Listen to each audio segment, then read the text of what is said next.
राधे राधे दोस्तों, आज हम आपके लिए लेकर आए हैं श्री कृष्ण और उनके भक्त नरसिंह मेहता की कहानी। तो आइए शुरू करते हैं।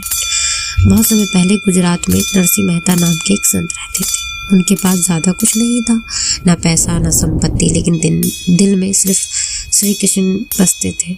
उनका घर टूटा फूटा था, कपड़े साधारण से पहनते थे और दिन की शुरुआत हमेशा भजन से होती थी।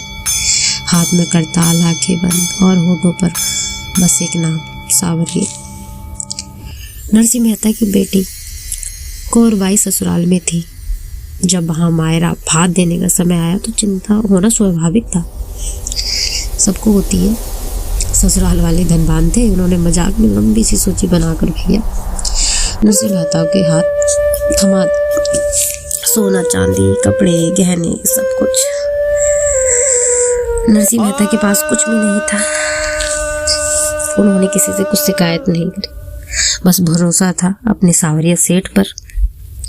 उन्होंने किसी से मदद नहीं मांगी, किसी को दोष भी नहीं दिया। बस ठाकुर जी को अपनी बैलगाड़ी में बैठाया और बेटी के घर की ओर चल पड़े।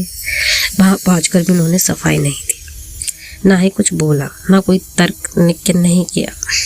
वहां बस बैठकर भजन गाने लगी। जब भगवान स्वयं आए, मतलब वो इतना सुंदर भजन और इतना विश्वास था उनको कि भगवान को स्वयं आना पड़ा। जैसे लोग मतलब स्वयं आए। लोग संयोग कहते हैं, भक्तों से कृपा कहता है। गांव की सीमा पर एक भव्य काफिला आया। घोड़े, ऊंट, हाथी और उनके साथ में एक तेजस्वी सेठ और सेठानी। उन्होंने खुद को, जो सेठ और सेठानी आए थे, उन्होंने खुद को नरसिंह मेहता का भाई बताया और सेठानी को उनकी भाभी। लेकिन नरसिंह मेहता तो समझ चुके थे कि उनके सावरिया सेठ के अलावा और कौन हो सकता है।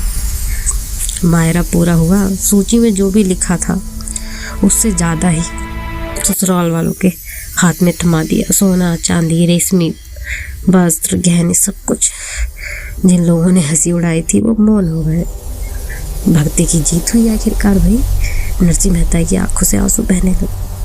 कोई शब्द ही नहीं थे भाई मानो उनके पास, बस भीतर से धन्यवाद था प्रभु का।